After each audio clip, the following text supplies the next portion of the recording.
Assalamu Walaikum. Hello friends, how are you? Welcome back to my another video.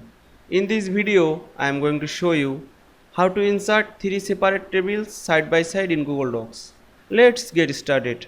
At first, you have to open your Chrome browser, then open your Google Docs app. Then go to the insert menu, go to the table and insert three table or side. Then click first table. Again go to the insert menu and go to the table.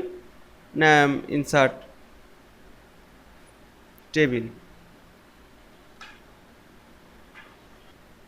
Then click the second table and go to the insert menu.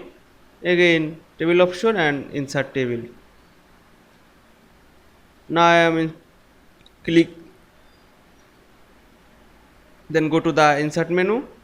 Go to the table option and insert table.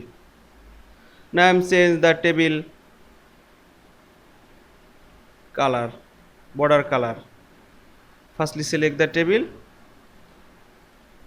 go to the all border and select the color. You can change border white. Here we can see insert three separate tables side by side in Google Docs very easily. I hope you enjoyed my video.